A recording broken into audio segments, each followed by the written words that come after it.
Room. আর বেডে এখন যে ম্যাট্রেস বা যা যা দেখছেন এগুলো কিছুই থাকবে না। যখন পুরোপুরি ঘরটা আমাদের হ্যান্ডওভার করবে তখন কিন্তু এই ম্যাট্রেস বা সব কিছুই নিয়ে যাবে। বালিশ বা ম্যাট্রেস আর যাই দরকার হোক না কেন ওগুলো কিন্তু আমাদের নিজেদের মতো করে কিনে নিতে হবে। এইটা হচ্ছে রান্নাঘর। রান্নাঘরে এইখানে একটা বড় প্যাসেজ রয়েছে যেটা কিনা ফ্রিজের জন্য। রান্নাঘরটা বেশ কিন্তু বড় সড়ো, তবে একটাই সমস্যা যে কোনো ক্যাবিনেট করা নেই।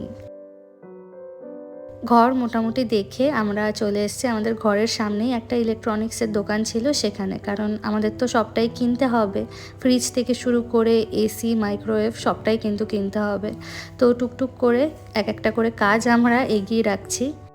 আজ আমরা এসেছি ভাটিয়া ব্রাদার্সে। এটা রুরকির বেশ পপুলার একটা দোকান, কিন্তু আরও কয়েকটা দোকানের নাম শুনেছি, সেগুলোতেও যাব।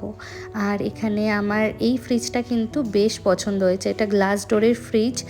ফ্রিজের অনেকগুলো অপশান কিন্তু ওনারা আমাকে দেখিয়েছেন, এমনকি আমার যদি কোনো ব্র্যান্ডের বা কোনো মডেল পছন্দ হয় সবটাই ওরা আনিয়েও দিতে পারবেন। আমার এখানে 3 ডোরের এই ফ্রিজটা ভালো লেগেছে, আর পাশে আর একটা গ্লাস ডোরের আছে সেটাও ভালো লেগেছে। তো মোস্ট প্রবাবলি এই দুটোর মধ্যে থেকেই কোনো একটা ফাইনাল করব। আরও বাকি অন্য দোকানও দেখব, তবে এই ফ্রিজ দুটো আমার কিন্তু বেশ ভালো লেগেছে।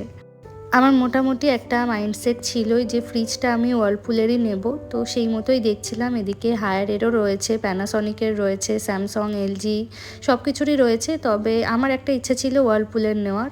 তো দেখা যাক কি হয় আলটিমেটলি। কলকাতার মতো রুরকিতে কিন্তু মাছ, মাংস এই জিনিসগুলো অতটাও অ্যাভেলেবেল নয়। তো সেই ক্ষেত্রে আমাকে হয়তো এক সপ্তাহের বাজার মাঝে মাঝে করে রাখতে হবে। আর সেই কারণেই আমি চাইছিলাম যাতে ফ্রিজারটা একটু বড় হয়। আর এই ধরনের ফ্রিজ, টিভি, এসি এগুলো তো ওয়ান টাইম পারচেস, তো একটু দেখে শুনে নেওয়াটাই কিন্তু ভালো বলে আমার মনে হয়। নিজের মতো করে নিজের সংসার সাজানোর গোছানোর কিন্তু একটা আলাদাই আনন্দ রয়েছে। আমি বহুবার এইভাবেই নিজের সংসার গুছিয়েছি, আবার ছেড়েও এসেছি। তবে আশা করি এইবারটা আর ছাড়তে হবে না। এবার আমি সুন্দর করে মনের মতো করে নিজের ঘরটা গুছাতে পারবো। আপনারা কেউ যদি ওয়ার্লপুলের এই 3 ডোরের ফ্রিজটা ইউজ করে থাকেন আমাকে অবশ্যই তার অ্যাডভান্টেজ এবং ডিসঅ্যাডভান্টেজগুলো কিন্তু কমেন্টে জানাবেন।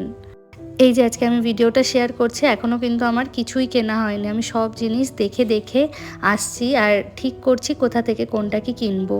আর সেই কারণেই আপনাদের কাছে এই ছোট্ট সাজেশানটা চাইছি। আমাকে কিন্তু অবশ্যই কমেন্টে জানাবেন। ইলেকট্রনিক্সের দোকান থেকে বেরিয়েই একটা ফার্নিচারের দোকানে চলে এসেছি। আর এই দোকানটা প্রচণ্ড কিন্তু সুন্দর, প্রচণ্ড অ্যাস্থেটিক একটা দোকান। প্রত্যেকটা জিনিসই, প্রত্যেকটা কর্নারই আপনার ভীষণ পছন্দ হবে। এখান থেকেও বেশ কিছু জিনিস আমার পছন্দ হয়েছে, আমি দেখে এসেছি। একবার আমরা ঘরে শিফট হয়ে গেলেই তারপর আস্তে ধীরে কিন্তু সব কেনাকাটা শুরু করতে পারবো। আমি ভেবেছিলাম আমার ঘর সাজানোর সব জিনিস